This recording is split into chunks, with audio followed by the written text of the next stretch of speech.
Jadi mungkin KIKT itu kan kepanjangan dari Kadin Indonesia Komite Tiongkok. Jadi KIKT itu adalah bagian daripada Kadin Indonesia. Seperti kita ketahui bersama bahwa Kadin Indonesia itu adalah Chamber of Commerce, ya. Jadi satu lembaga satu-satunya di Indonesia yang secara resmi diakui dan ada di undang-undang bahwa the only one gitu. Kadin Indonesia itu the only satu-satunya, the only one yang memang organisasi atau lembaga yang menaungi semua perusahaan-perusahaan dan pengusaha-pengusaha di Indonesia. Jadi memang statusnya itu status yang diakui oleh pemerintah dan hanya satu-satunya di Indonesia. Dan saya diminta sama teman-teman untuk menjadi ketua di Kadin Indonesia Komite Tiongkok. Sudah menjabat kurang lebih hampir 3 tahun. Nanti biasanya di tahun 2025 nanti ada pemilihan lagi, ya kan? Dan tentunya ya saya tetap dari pengalaman saya berinteraksi dengan perusahaan-perusahaan dari Tiongkok, dari pengusaha-pengusaha di Tiongkok, saya ingin lebih besar lagi memberikan kontribusi saya untuk hubungan yang sudah baik, ya. Saya akan lebih usahakan lagi supaya lebih baik antara Indonesia dengan Tiongkok. Jadi itu kurang lebih Mr. Yu sekilas mengenai Kadin Indonesia dan sekilas mengenai KIKT. Kita sekarang memang masih fokus kantornya di Jakarta. Kita ada kantor di Pantai Indah Kapuk, ya kan. Nanti mungkin di kemudian hari kita melihat apakah kita perlu ada kantor perwakilan di Tiongkok atau di Beijing atau di Shanghai, nanti kita lihat. Tapi sekarang belum ada. Kantornya masih hanya di Jakarta saja, tapi kita punya networking di seluruh Indonesia karena memang Kadin Indonesia itu ada di seluruh provinsi Indonesia. Ya. Jadi memang tentunya 3 tahun yang lalu banyak sekali dari pengusaha-pengusaha Indonesia, apakah itu yang senior, banyak juga yang junior, banyak juga yang selevel dengan saya, berharap saya bersedia untuk memimpin KIKT. Saya merasa terhormat karena memang dukungan daripada senior-senior dan juga banyak daripada pengusaha-pengusaha Indonesia yang besar-besar, yang sedang-sedang, yang kecil-kecil semua mendukung saya untuk menjadi ketua umum Komite Indonesia Tiongkok, ya gitu. Saya melihat kenapa saya juga ingin berkontribusi dan ingin juga terus memberikan manfaat kepada KIKT karena saya melihat pertama, ya, sejarah Indonesia China, Indonesia Tiongkok ini kan sudah ratusan tahun, ya kan. Ini zaman dinasti dulu, hubungan kita kedua negara ini sangat baik. Dan saya juga belajar sejarah, memang hubungan kedua negara ini dari dulu kan karena hubungan perdagangan gitu. Dulu rempah-rempah, terus hubungan budaya, terus hubungan bisnis, hubungan people to people diplomasi, terus meningkat menjadi hubungan antara kedua negara yang sangat akrab. Nah, berdasarkan sejarah itu, saya tentunya merasa terhormat dan terpanggil untuk lebih mempererat hubungan kedua negara ini. Belum lagi tentunya saya juga melihat dan menyadari bahwa hubungan yang sangat baik antara kedua pimpinan kita, Presiden Jokowi dan Presiden Xi Jinping menurut saya sangat-sangat dekat, dan saya juga bisa menyaksikan sendiri bagaimana kedua pemimpin ini like brothers gitu loh ya. Bahkan Pak Jokowi memanggil Presiden Xi Jinping itu sebagai take kan gitu, sebagai kakak besar. Jadi saya rasa Mr. Yu memang tadi ya, sejarah dan hubungan sekarang, hubungan ke depan, dan saya lihat juga hubungan yang sangat baik ya, terutama antara kedua pengusaha dari kedua negara yang sangat-sangat baik. Dan seperti kita ketahui kan memang investasi perusahaan-perusahaan Tiongkok di Indonesia itu sangat besar, dan saya berharap ini bisa berlanjut ke hubungan yang lebih erat lagi. Saya bersyukur juga saya bisa mengunjungi negara China ya dari tahun mungkin dari tahun 2002, 2003 gitu ya. Sudah 20 tahun ya. Oh, maaf. Lebih dari tahun dari tahun 93, maaf.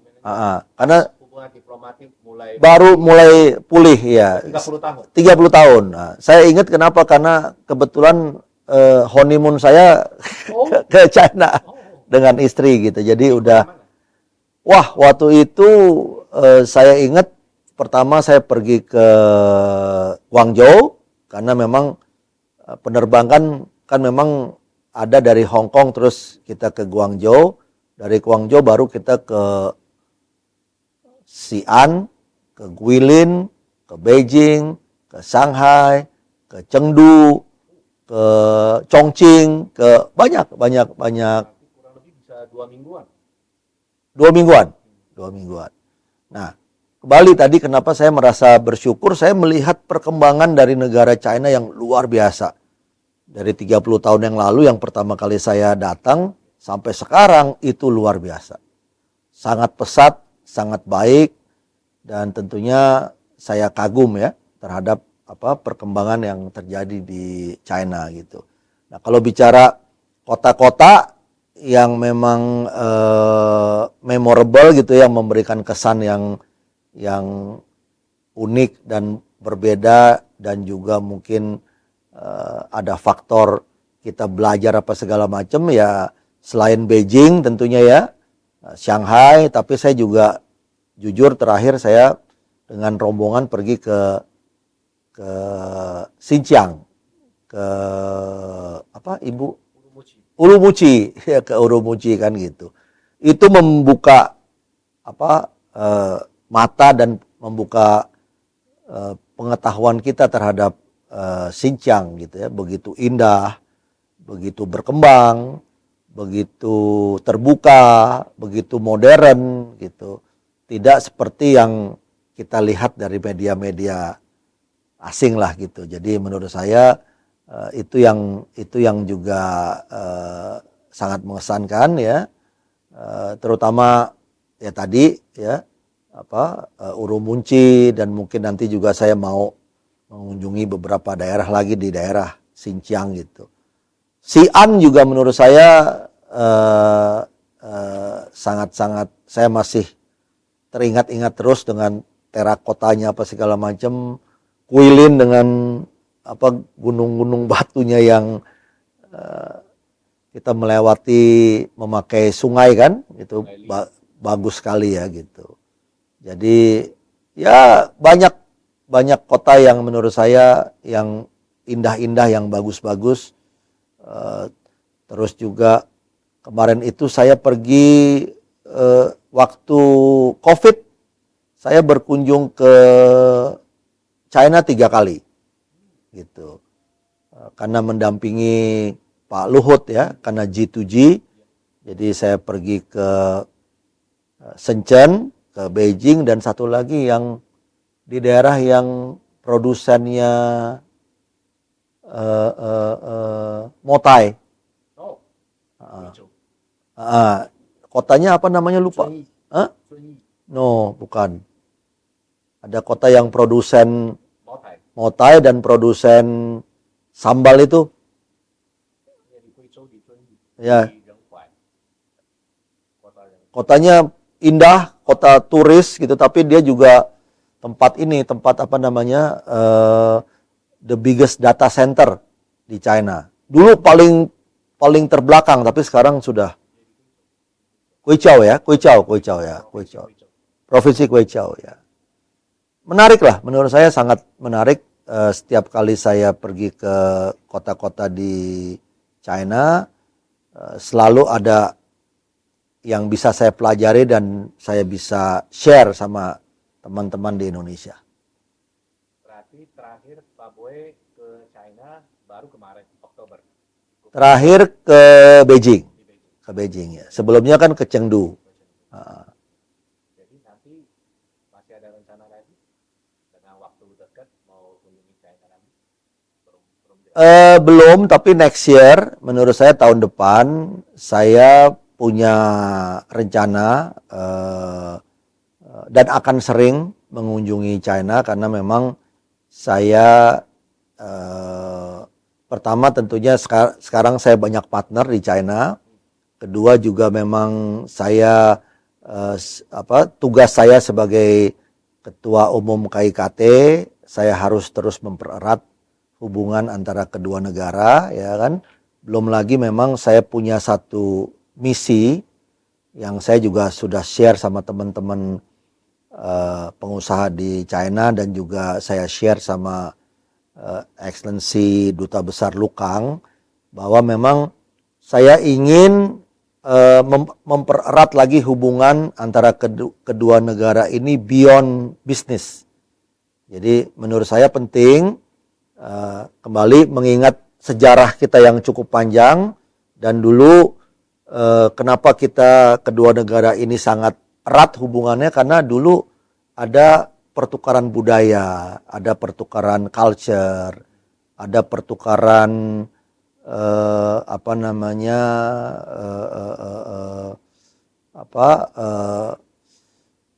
makanan, apa segala macam gitu ya. Jadi memang menurut saya salah satu misi utama saya dan itu didukung oleh teman-teman para pengusaha juga bahwa memang kita harus melakukan hubungan yang lebih erat ini bukan saja hanya bidang bisnis gitu. Karena menurut saya ya memang sebaiknya kita pererat lagi hubungan ini dengan tadi misalnya waktu saya menghadiri acara dengan Profesor Xu dengan kerjasama antara CSU dengan ITB, menurut saya itu luar biasa ya, bagus sekali.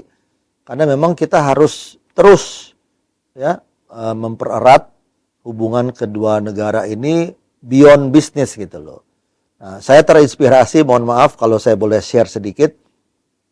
Contohnya misalnya hubungan Indonesia dengan Korea, ya kan? Selain hubungan dagang, sekarang kan kita bisa lihat ada K-pop, ya kan?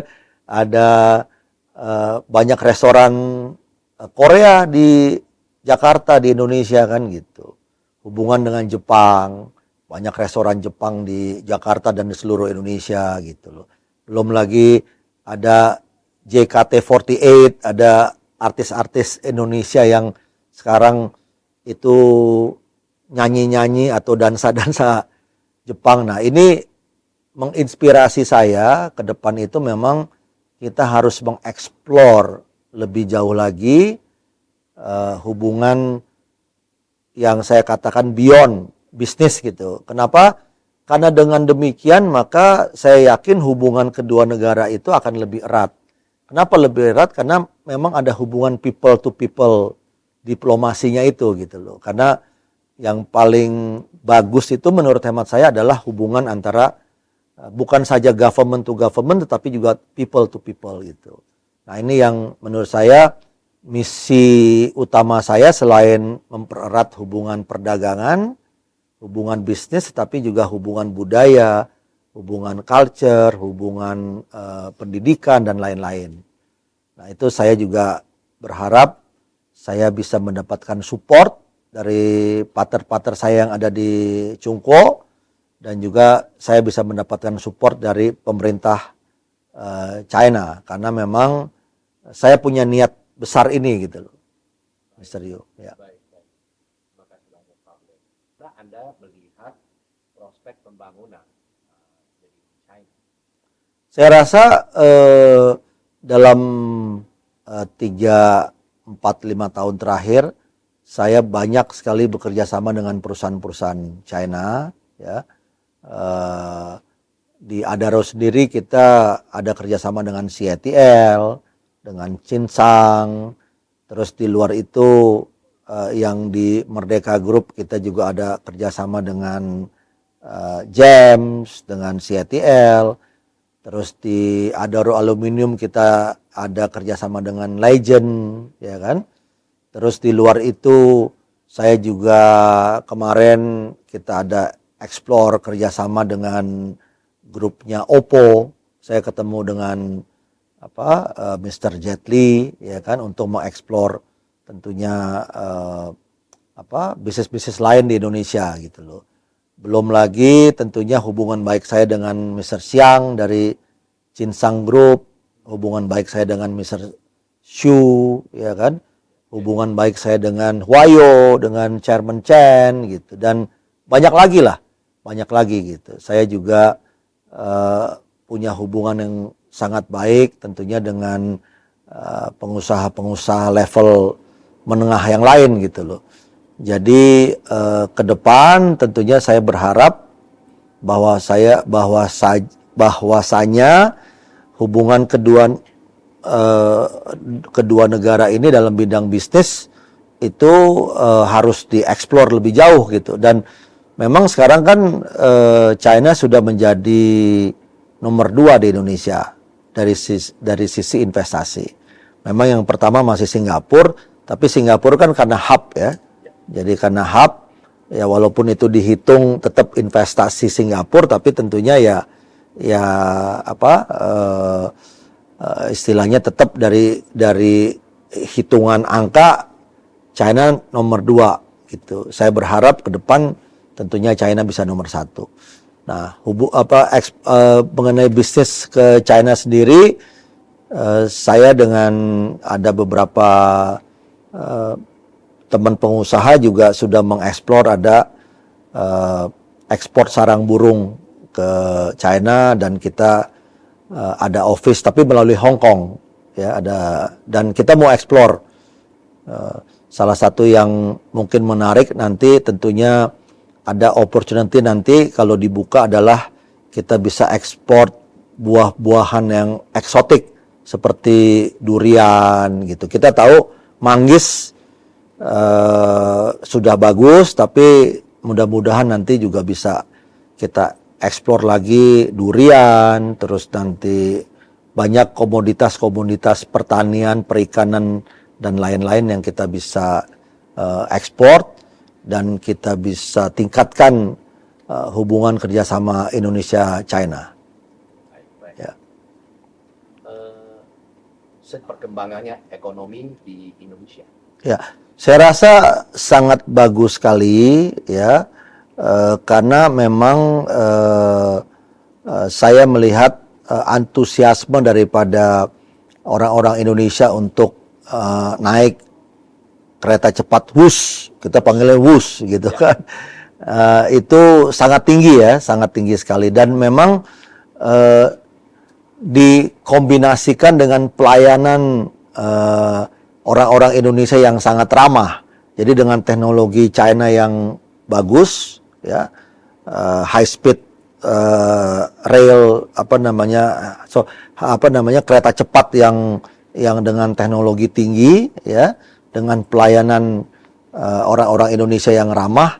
Jadi ini membuat sangat-sangat menarik ya gitu, dan menurut saya impact-nya sangat besar.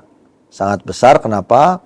Karena masyarakat Indonesia bisa melihat bahwa teknologi dari China ini luar biasa hebat sekarang gitu. Itu pertama.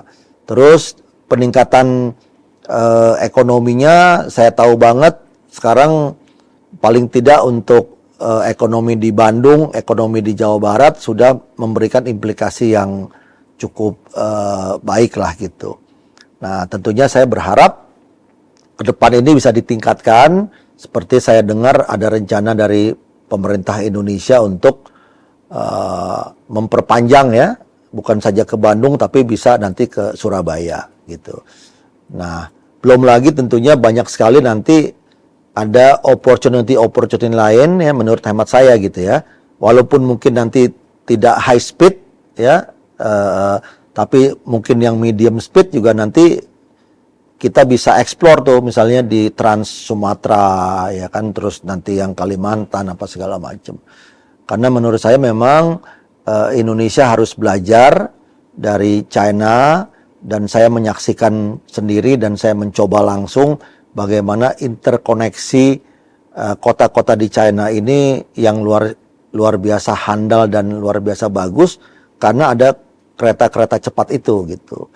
Dan itu menurut saya sesuatu yang sangat baik dan efisien karena bisa dalam jumlah yang besar dengan waktu yang cepat gitu loh. Sehingga nanti masyarakat bisa diberikan pilihan apakah mau naik kereta api, apakah mau naik pesawat atau mau nanti dengan kendaraan mobil ya gitu. Tapi menurut saya memang impact daripada pelaksanaan daripada kereta cepat Indonesia China ini memberikan impact yang sangat positif terhadap hubungan kedua negara. Kalau menurut saya memang sekali lagi kenapa investasi di bidang pertambangan ini berkembang sangat pesat, terutama 5, 6, 7 tahun terakhir. Tentunya karena program hilirisasi daripada Presiden Jokowi, ya kan, dari pemerintah Indonesia yang dipimpin oleh Pak Jokowi.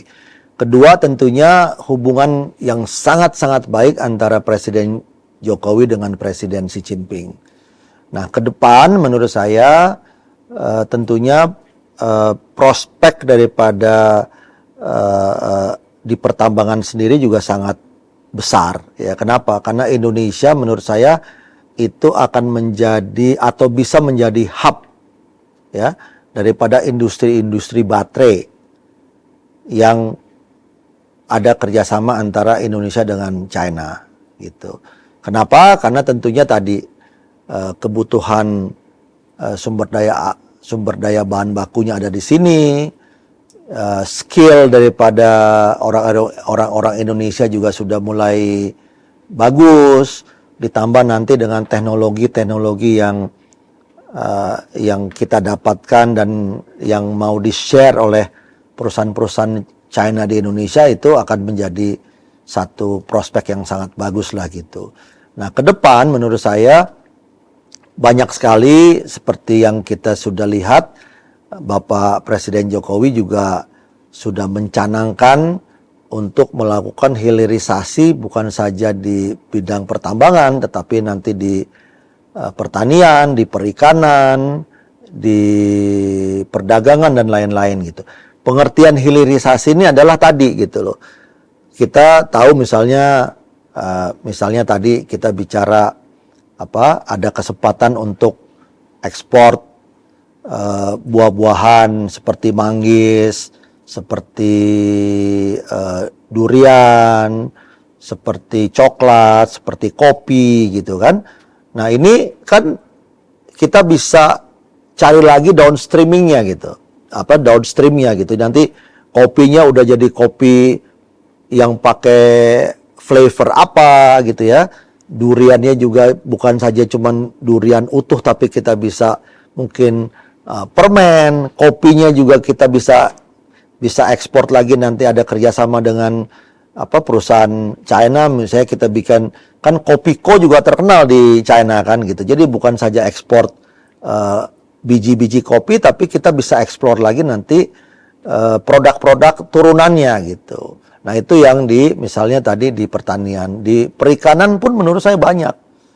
Jadi bukan saja kita ekspor ikan mentah ataupun lobster atau udang ataupun produk-produk seafood, tetapi kita bisa lagi bikin, apakah nanti sudah dalam bentuk misalnya makanan yang masyarakat di China suka bentuknya apa, atau kita udah bisa bikin hotpot yang ingredientsnya udah tinggal jadi langsung dimasak apa segala macam gitu. Jadi menurut saya ke depan tuh sangat besar sekali peluangnya untuk kerjasama di antara kedua negara gitu. Jadi menurut saya sangat yakin dan optimis ya bahwa ke depan ini peluang-peluangnya sangat besar. Belum lagi tentunya saya juga baru tahu kemarin ya kan produk-produk China yang menurut saya sudah juga mulai unggul, kayak misalnya telepon Oppo, terus ternyata juga itu Tomorrow Coffee tuh yang sekarang outletnya udah ada 400 lebih, itu juga outlet toko kopi yang sudah mulai disenangi oleh masyarakat Indonesia. Ini hasil kerjasama antara China dengan Indonesia gitu. Dan banyak lagi nanti yang kita bisa explore lebih jauh. Saya waktu kunjungan saya ke Beijing, saya sempat ketemu dengan Chairman China Energy. Yang dulu kan kita tahu juga China Shenhua Energy terus merger ya menjadi China Energy, suatu perusahaan yang luar biasa besar dan yang sangat saya respect lah gitu ya. Dari diskusi saya dengan Chairman China Energy, kita sepakat bahwa tentunya prospek batu bara ke depan ini masih menjanjikan. Kenapa demikian? Karena menurut hemat saya memang suka atau tidak suka ya kan, batu bara itu tetap menjadi the most reliable source of energy, karena ada di mana-mana dan kita bisa olah sedemikian rupa bisa menghasilkan energi yang sangat efisien gitu. Satu itu. Kedua, memang tetap menjadi one of the most efficient, karena ya boleh dibilang selain efisien juga reliable, murah ya kan gitu dibandingkan dengan bahan baku energi yang lain gitu. Nah, bicara teknologi juga menurut saya kan sekarang teknologinya canggih ya, teknologi pembangkit listrik tenaga uap ya, itu sudah berevolusi dengan konsep yang super ultra critical. Bahkan sekarang udah ada di China juga ada teknologi yang carbon capture teknologi gitu. Nah, ini kita bisa kembangkan terus ke depan. Nah, tentunya kami memahami bahwa kami juga harus melakukan transisi ya. Bahkan Adaro bukan saja melakukan transisi, tapi Adaro sudah melakukan transformasi gitu. Kita bukan saja fokus di batu bara, sekarang kita sudah ada Adaro Mineral, di mana kita juga fokus di aluminium nanti, terus nanti baterai dan lain-lain. Dan eventually kita juga punya yang namanya pilar Adaro Green, di mana kita sekarang sedang mendevelop satu proyek hydropower yang sangat-sangat besar di Kalimantan Utara. Nah, disinilah menurut saya peluang sangat besar juga nanti kerjasama antara Adaro dengan mitra-mitra kita di China untuk bisa mengembangkan ya energi-energi terbarukan di Indonesia. Seperti tadi ada proyek hydro, ada proyek wind, ya, ada proyek solar gitu. Ini yang menurut saya prospeknya sangat besar di Indonesia dan kita juga udah mengeksplor terus gitu loh ya. Salah satunya tadi yang hydropower, kita juga ada kerjasama dengan China Hydro, ya kan gitu. Kemudian juga tentunya ke depan pengembangan daripada baterai ini. Baterai kan juga merupakan renewable gitu. Jadi nanti kita akan kembangkan terus dengan mencari mitra-mitra kita dari China. Di bidang industri teknologi. Ya. Sekali lagi memang saya melihat ini salah satu sektor yang juga mempunyai peluang sangat besar ya. Seperti kita ketahui, saya juga berteman baik dengan teman-teman di Huawei. Ya, saya pernah visit head office Huawei di Shenzhen, juga pernah kita ke kampusnya Huawei di Shenzhen gitu, dan hubungan saya sangat baiklah dengan teman-teman di Huawei ya gitu. Nah, karena bicara teknologi tentunya salah satunya dengan Huawei kan gitu. Nah, kedua juga menurut saya melihat perkembangan teknologi di e-commerce dan di social commerce ini juga sangat-sangat pesat gitu. Apalagi tentunya dengan ada teknologi AI yang memang perusahaan-perusahaan di China itu sangat-sangat maju gitu. Nah, seperti kita ketahui memang antara Goto sendiri, khususnya Tokopedia, sekarang kita sudah ada MOU dengan TikTok Shop, ya kan gitu. Dan ini merupakan satu kerjasama yang win-win menurut saya, dan kedepannya ini akan terbuka sekali peluang yang sangat besar gitu loh. Nah, tentunya saya juga mempelajari banyak sekali ya. Kita ada yang terbaru saya dengar itu ada yang produsen apa? Produsen baju-baju yang Shein ya, apa Shein ya apa? Ya, Shein. Hah? Shein. Ya, Shein. Shein. Ya, itu kan besar sekali kan gitu. Belum lagi Temu dari grupnya apa Oppo tuh? juga. Ya, Di atas Oppo. Nah, iya bukan Temu tuh Tiao apa namanya? Pintoto. Pink Toto, Pink Toto kan gitu. Nah, jadi menurut saya memang sangat besar lah ininya, prospeknya sangat besar, dan ini menurut saya juga merupakan satu peluang ya yang kita bisa kerjasamakan. Dan tentunya untuk perusahaan-perusahaan China ya, Indonesia ini satu market yang sangat besar karena dengan 280 juta penduduk ya. Belum lagi kalau kita bicara Southeast Asia, kalau kita mau jadi juara nomor 1 di Southeast Asia harus juara nomor 1 di Indonesia gitu. Karena kan Southeast Asia ini kan mungkin jumlah penduduknya 600 juta. Bisa berkembang jadi 700 juta. Nah, Indonesia juga dalam waktu yang tidak terlalu lama penduduknya akan 300 juta gitu. Jadi memang opportunity-nya besar sekali. Namun demikian memang menurut saya advice saya memang bagusnya itu memang harus mencari mitra di Indonesia gitu. Seperti kalau misalnya saya mau juga berinvestasi di China kan pasti saya perlu cari mitra di China gitu. Kenapa demikian? Tentunya memang kita perlu partner yang mempunyai local knowledge, local wisdom, local networking gitu.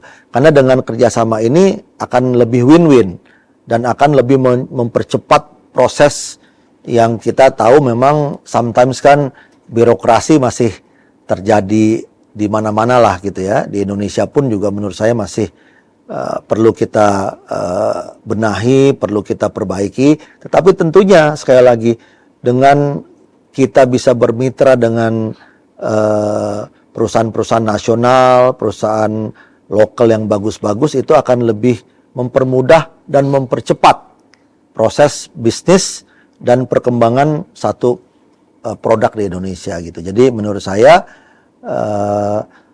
yang terbaik memang suggestion saya, carilah partner-partner yang bagus-bagus di Indonesia sehingga nanti bisa berkembang lebih smooth dan bisa lebih cepat gitu. Dan terakhir memang menurut saya yang sangat penting, walaupun saya ulangi lagi, sometimes bisnis sangat penting ya, tetapi tentunya kita juga harus memikirkan yang non bisnisnya ini juga lebih penting gitu. Kenapa? untuk kita bisa mencintai produk-produk dari China, itu kan harus di-educate, ya kan? Nah, ini dengan people to people diplomacy menurut saya kita tambah sayang, pasti kita juga akan lebih beli produknya gitu. Makanya kenapa saya selalu bilang kepada partner-partner saya, betul bisnisnya penting, tetapi ada sesuatu juga yang lebih penting gitu lah. Yang tadi, ya, hubungan budaya, hubungan, ya kadang kita tidak sadar gitu bahwa dengan makanan itu juga itu bisa menjadi satu, ya kan, satu memorable. Kita sekarang, nah, orang Indonesia sekarang udah senang dengan hotpot gitu. Nah, itu kenapa? Ya karena terakhir banyak hotpot Haitilao, terus apalagi banyak macam-macam kan gitu. Nah, belum lagi saya suka bilang kan gitu, orang Indonesia suka itu bakar-bakaran, sate-satean gitu. Nah, sekarang kita kalau pergi ke Pantai Indah Kapuk sudah banyak kan barbecue apa segala macam gitu. Memang tampaknya simple, tetapi menurut saya ini sangat penting gitu. Nah, kenapa demikian? Saya selalu bicara sama teman-teman di Huawei, saya bicara sama teman-teman di Cinsang, saya bicara sama teman-teman di Huayo, saya bicara sama teman-teman di Oppo, saya bicara sama ambasador Lukang gitu. Saya tanya semua, mereka bilang ya mereka mesti bawa chef, mereka mesti nyiapkan makanan-makanan khusus yang teman-teman dari China suka kan gitu. Nah, itu membuktikan bahwa memang we cannot live without good food gitu. Nah, jadi menurut saya hubungan ini penting gitu. Itu yang kita mesti explore lebih jauh dan lebih masif gitu. Nah, contoh juga misalnya tadi, ya kan, kita tahu bahwa memang Indonesia merupakan negara Muslim terbesar di dunia gitu.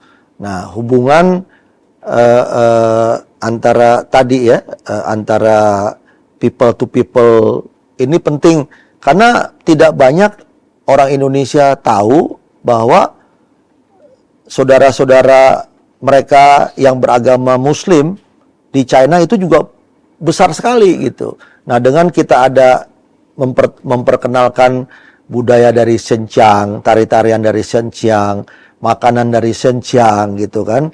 Terus saya kemarin pergi ke Thailand, ya kan.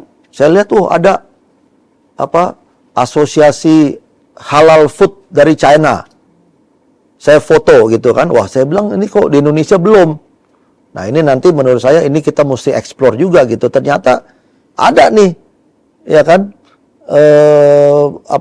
makanan-makanan halal yang dari China gitu. Nah, ini kalau di educate secara masif di Indonesia, makanya orang-orang Indonesia itu akan lebih cinta, lebih sayang lagi dengan produk-produk China, sehingga tentunya sometimes kita kan ada efek-efek negatif yang orang tidak suka dengan hubungan baik kedua belah negara ini. Kita harus atasi itu menurut saya, selain bisnis tapi juga non bisnisnya gitu, Mr. Yu. Saya yang di Morowali pernah mengunjungi, tapi yang saya kagum juga yang saya mengunjungi pabriknya Profesor Xu di dekat Wuhan. Itu dua-duanya. Dan menurut saya gini, tadi malam saya juga berkesempatan bicara dengan salah satu menteri, ya. Saya nanti akan menghubungi Profesor Xu segera, karena memang apa yang dilakukan oleh Profesor Xu dengan kerjasama CSU dengan ITB itu menjadi contoh yang sangat-sangat baik sekali gitu. Karena tadi ini kan sesuatu beyond business gitu ya. Nah, ini juga membuat efek yang sangat positif gitu, bahwa education ini kan penting gitu, ya kan? Dan seperti kita lihat kemarin gitu, dari pertemuan kemarin yang makan-makan itu, apa yang teman-teman daripada baik saya dan juga teman-teman pengusaha daripada China yang kagum. Itu kagum bagaimana student-student kita bisa nyanyi. Ya kan, bisa menyanyikan lagu-lagu Chinese kan gitu. Oh, kita bilang, wah, nah ini kan yang menurut saya penting gitu loh. Bahwa dengan, ya orang ada istilah, mungkin ini pepatah dari China juga, tak kenal maka tak sayang kan gitu. Nah ini menurut saya sekali lagi, saran saya ya, memang kita harus terus mempererat ya. Kalau bisnisnya udah on the right track, menurut saya bisnisnya dengan sendirinya menurut saya akan terus berkembang sangat pesat karena memang kita complementary antara Chungko dengan Indonesia itu complementary. Chungko punya teknologi, kita punya raw materials gitu kan. Chungko punya produk, kita punya pasar, ya kan. Chungko perlu hub, kita bisa menjadi hub karena Indonesia kan bisa diterima di semua negara karena kita kan non-blok. Ya kan, non-alien, jadi kita bisa ke Europe, bisa ke Amerika, bisa kemana-mana gitu. Nah, tetapi memang tadi, ya kan, kita harus terus mempererat, istilah saya harus dibuat makin kenal makin sayang gitu. Mau saya itu yang kita harus explore lebih jauh. Dan itu merupakan salah satu misi utama saya selain perdagangan, yaitu saya ingin sekali lagi juga fokus di bidang budaya, culture, education, food, dan lain-lain. Kalau menurut saya itu luar biasa sekali ya. Kenapa menurut saya kita sangat tahu ya bahwa penguasaan teknologi itu kadang tidak mau di-share gitu ya. Kita tahu dari negara-negara lain bahwa mereka punya teknologi tapi mereka tidak mau sharing gitu loh. Nah, kenapa saya kagum sekali dengan Profesor Xu? Beliau seorang profesor, ya kan? Pengetahuannya sangat luas. Kemudian juga beliau mau share, bahkan bukan saja share, beliau mau mendidik putra-putri terbaik Indonesia. Saya lihat sendiri, beliau kasih beasiswa, beliau sekolahkan di CSU, ya kan? Beliau kasih transfer of knowledge gitu. Bahkan bukan itu saja, Profesor Xu malam itu bisik-bisik sama saya, Pak Boy, saya pengen one day ini yang manage semua pabrik-pabrik saya yang ada di Morowali, semua orang Indonesia. Wah, saya kagum gitu loh. Dan tentunya ini lab yang dibuat atas kerjasama GEM, CSU dengan ITB, ini menjadi contoh yang sangat-sangat baik gitu. Bahkan saya juga bersedia ya, dan saya nanti juga mempunyai niat lah ya untuk mengkonek lagi dengan universitas-universitas yang lain gitu ya, dan juga mempromosikan bahwa inilah perusahaan China GEM ya, seorang profesor yang memang punya keinginan secara sincere ya, dengan niatan yang tulus ingin transfer of teknologi. Nah, ini kembali lagi tadi memberikan kesan yang sangat bagus, dan ini juga mungkin bisa menjadi kelebihan dari teknologi China atau perusahaan-perusahaan China yang akan masuk ke Indonesia, bahwa mereka itu willing to share ya, dari pendidikannya, dari teknologinya, dari budayanya, dari lain-lainnya gitu. Itu yang makanya saya bilang ini sangat-sangat penting ke depan, dan saya juga minta bantuan dari Mr. Yu dan teman-teman di Xinhua, bahwa saya rasa kita harus share ini, informasi ini, sehingga tujuan saya adalah hubungan kedua negara ini kita bisa lebih pererat lagi, dan saya rasa kalau kita terus bisa bekerja sama dan saling mengisi, saling mengkomplimen, kita bisa menjadi sukses, dan sejarah juga membuktikan ya, sejarah kita membuktikan bahwa memang kalau kita lihat dulu ya, zaman-zaman kerajaan China itu jadi nomor 1 di dunia, nah, itu kerajaan-kerajaan Indonesia juga ngikutin tuh. Ada Sriwijaya apa segala macam, itu kan sejarah membuktikan seperti itu gitu. Jadi memang ke depan saya looking forward ya untuk mempererat hubungan kedua negara, dan juga saya lihat opportunity-nya luar biasa besar gitu. Jadi business opportunity-nya sangat besar, dan kalau bicara tadi culture, bicara food juga itu bukan dilihat sebagai non bisnis, ada bisnis juga. Itu bagaimana kita bisa kembangkan, ya ginilah, walaupun Haidilao itu pusatnya di Singapura, saya rasa kan kalau bicara market pasti Indonesia lebih besar gitu loh, ya kan. Tadi produk-produk dari apa tadi, perusahaan apa namanya, perusahaan garment ini apa yang terkenal sekali, yang Shein kan, itu pasti akan lebih, prospeknya lebih besar di Indonesia dibandingkan di Singapura atau Malaysia, karena penduduk kita 300 juta gitu loh. Nah, belum lagi nanti produk-produk lagi, Oppo ya kan bisa menjadi apa namanya, bisa menjadi bukti sukses bagaimana Jet Li itu mengembangkan produknya pertama di Indonesia. Setelah sukses di Indonesia baru dia ke negara-negara lain gitu. JNT sekarang menjadi yang terbesar di Indonesia, bahkan mungkin di Asia Tenggara, karena start di Indonesia gitu. Jadi sekali lagi saya mengundang semua teman-teman pengusaha-pengusaha dari Tiongkok untuk mengeksplor ya investasi di Indonesia. Dan juga terakhir mungkin saya kelupaan sedikit, kita bisa lihat bahwa keindahan Indonesia ini juga bisa menjadi prospek yang sangat bagus gitu, karena memang kondisi alam Indonesia yang sangat indah. Kita bukan saja punya Bali, kita punya 100 Bali gitu. Ada Labuan Bajo, ada di Sumatera Barat, ada di Sulawesi Utara, ada di NTT, ada di NTB, ada di Irian Jaya, ada di Aceh. Banyak sekali gitu, karena memang kita negara kepulauan gitu loh.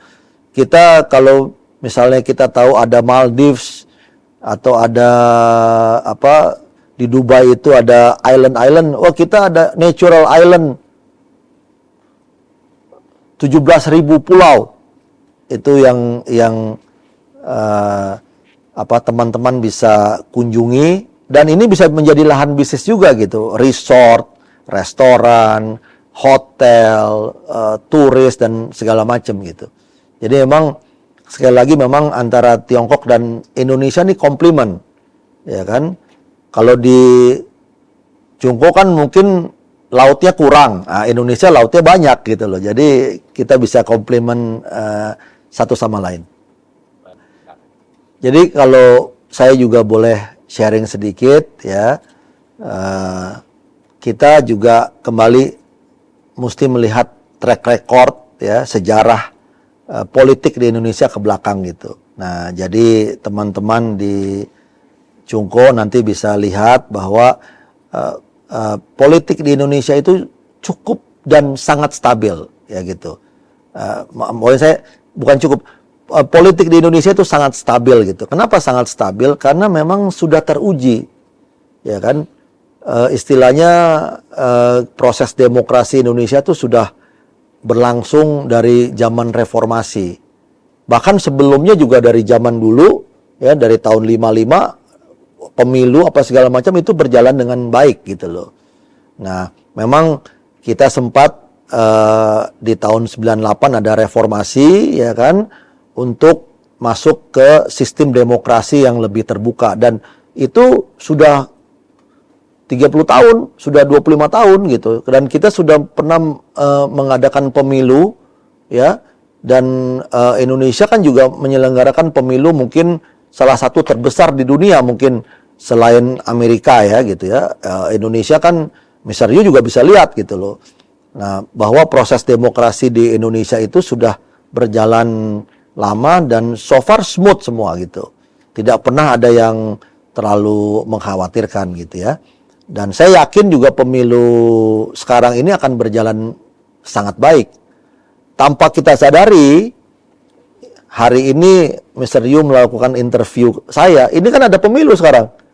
Campaign sudah mulai, sudah berlangsung 3 minggu, ya kan? Kita tidak merasakan apa-apa, sangat aman. Paling cuma ada poster-poster sekarang yang lebih banyak, spanduk-spanduk, tapi di luar sana berjalan dengan sangat baik gitu loh.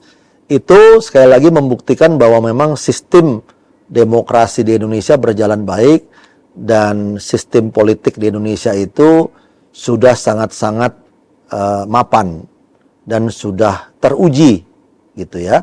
Jadi saya tidak melihat ada kekhawatiran. Masalah nanti pemenangnya siapa, itu menurut saya juga tidak masalah. Kenapa? Karena tadi hubungan Indonesia dengan China ini sudah terbukti dan memberikan satu positive result gitu ya. Misalnya tadi kereta cepat. Orang sekarang sudah bisa melihat bagaimana keandalan daripada teknologi China. Ya kan? Nggak kalah dengan teknologi negara lain. Bahkan sekarang orang Indonesia bangga. Naik bus tuh bangga gitu. Mereka malah merasakan ini seperti keretanya sendiri gitu loh. Ya kan?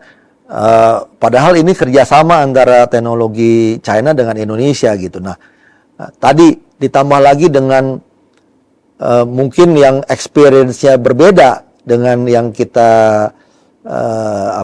saya rasakan di China. Stewardess kereta cepat khusus kan lebih ramah-ramah ya, dengan gaya Indonesia gitu loh, ya kan. Itu pelayanannya kan udah pelayanan kayak first class di airlines kan gitu. Nah, itu mungkin menjadi contoh nyata juga bahwa kolaborasi antara teknologi dan keramahan daripada bangsa Indonesia ini nanti bisa menjadi contoh yang bagus gitu. Nah, jadi saya tidak khawatir ya. Dan saya juga yakin bahwa pemimpin Indonesia ke depan itu akan terus melanjutkan hubungan kerjasama antara Indonesia dengan China. Kenapa? Karena sudah terbukti benefitnya banyak sekali gitu. Tadi kereta cepat ya, kita belum lagi lihat yang namanya Morowali dan WDB, belum tadi Oppo, belum tadi yang lain-lain kan gitu. Apa? Adalah bagaimana kerjasama daripada kedua perusahaan atau kedua negara ini. Yang paling penting untuk Indonesia adalah job creation, penciptaan lapangan kerja. Di Morowali yang tadinya mungkin dulu cuman ribuan, sekarang jadi ratusan ribu tenaga kerja kan gitu. WDB juga. Oppo dengan outletnya di mana-mana, Tomorrow Coffee dengan outletnya nanti ribuan ya kan gitu. Kereta cepat dengan teknologinya gitu. Nah, ini juga membuktikan bahwa memang perusahaan-perusahaan China yang masuk ke Indonesia ini memberikan nilai-nilai positif, memberikan value added dengan penciptaan lapangan kerja, terus membuat produk-produk juga lebih handal, produk-produknya lebih kompetitif. Selain harganya juga, kita tidak boleh bilang murah ya, harganya terjangkau tapi dengan kualitas yang juga sangat bagus gitu. Nah, ini tadi memberikan satu memori-memori yang bagus gitu. Nah, ke depan menurut saya yakin ya hubungan kedua negara ini, baik hubungan diplomasi ataupun hubungan politik ke depan ini akan tetap bagus. Dan saya dari KIKT akan terus mensupport ya dari sisi organisasi, sehingga tentunya hubungan antara kedua negara ini, hubungan antara kedua pemerintahan, hubungan antara kedua leaders akan lebih baik lagi ke depan.